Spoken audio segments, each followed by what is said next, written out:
Diary, hello, it's the end of May 2023. This is a sad but also interesting post about the catastrophic failure of my carbon wheels. In front of you, you see my 11-speed but actually over 10-year-old road race bicycle. It's had a few upgrades over the years, and the last one was an experiment with the fully carbon wheels that you see in front of you. Now, on the positive side, let's give this little wheel a spin. These wheels were subject of much intense research on eBay, and eventually I selected these full carbon wheels. I think they're 60 millimeter this bit section wheels, and have been very happy with them until today. Now, a week ago, the back wheel, the free wheel, started to play up in the sense that it seemed to have a lot of resistance.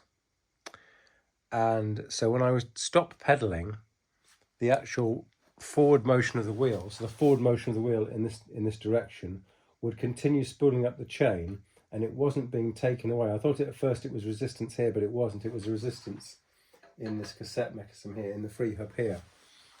And so what would happen is that the chain would just continue going ahead, and it would all get very tight, and the chain would basically fall off the front. And I'd have a terrible mess. Now, we set off today on a group ride outside, and to my horror, the situation had got a lot worse, even at the beginning of the ride, such that I couldn't freewheel at all. If I even stopped pedaling for a minute, the chain would continue to go ahead. In other words, this free wheel had stopped working completely as a free wheel, and the chain would quickly spool forward and fall off the front crank. So by the way, the purpose of this demonstration was to show you that the bearings on this wheel are absolutely phenomenal. And as I was coming back up our hill, I'm not a professional cyclist by any means, but as I was coming up our steep hill, which is about, at the point of the failure, it was about 8%, I would say, gradient. And as I was coming up that hill, I was pushing about, I think the 3-second average was something like between 400 and 450 watts. I'm not a heavy guy, so that's a pretty big number for me. You much more professional cyclists are probably laughing, but for me that's a huge number. Way in excess of my normal wattage, which is something in the 200 range. And as I was going up the hill, the whole of this rear cassette just completely just started spinning out of control. It was stiff, then it was solid, but this was spinning, but the wheel wasn't turning. So let's investigate it in more close quarters. So we're focusing in more on the cassette and the actual mechanism around this hub here. This is a 60mm section, I believe, and it's a fully carbon wheel. It's something like 1350 grams per pair of carbon wheels, and that is really light. I had to really look around to find a wheel that was that light.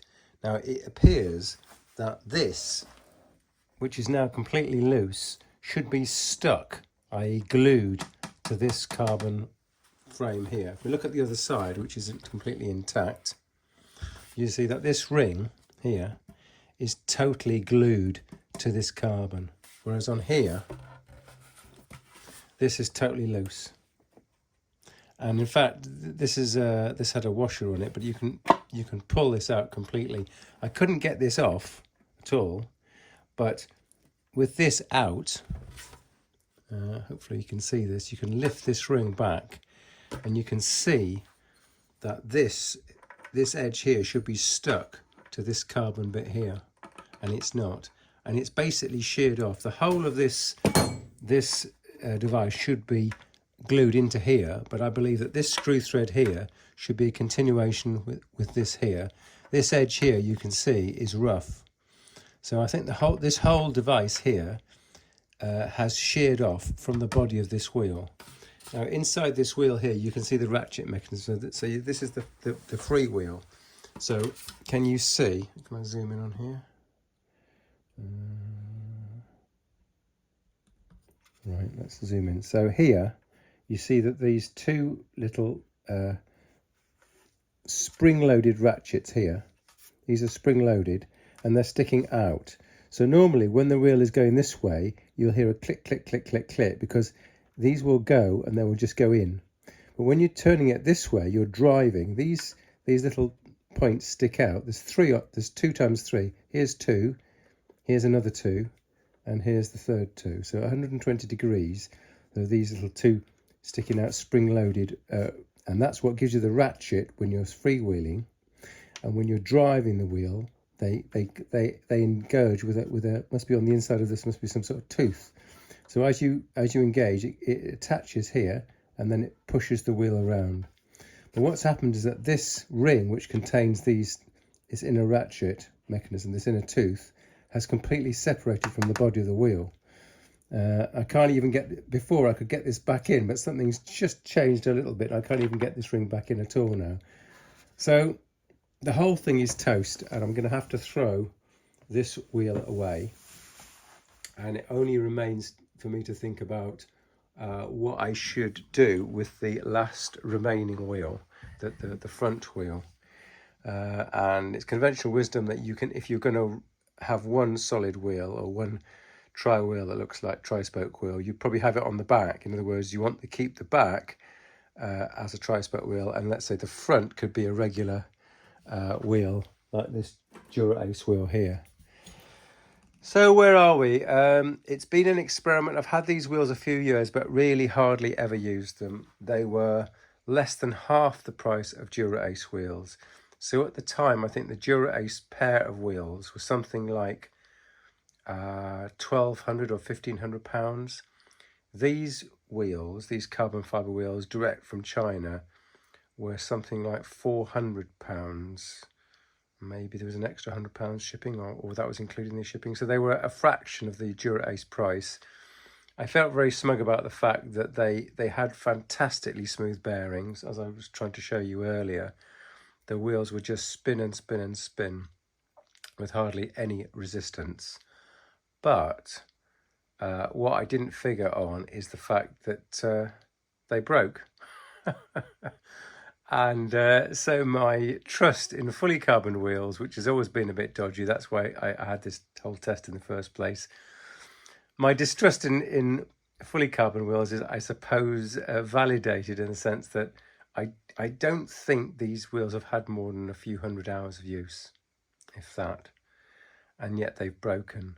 I mean, I was doing, like I say, up that 8% or certainly less than 12% gradient. I was pushing over 400 watts, which for me is a lot. And as I was putting on that extra power to get up the hill, this just sheared off. This sheared here. I lost all traction and I fell off into the road. In fact, there was a car coming the other way. I was quite lucky to fall off the right way, as in away from the car. And my pride was hurt more than anything else. The car didn't stop. I was kind of cross. So that's where we are. We've got a failed wheel, a cheap wheel. I think I've learnt my lesson, which is that I'd like to stick to perhaps a branded wheel for the future. Okay, Dari, thanks for watching. I hope the bicycle philosophy has been useful. Good night.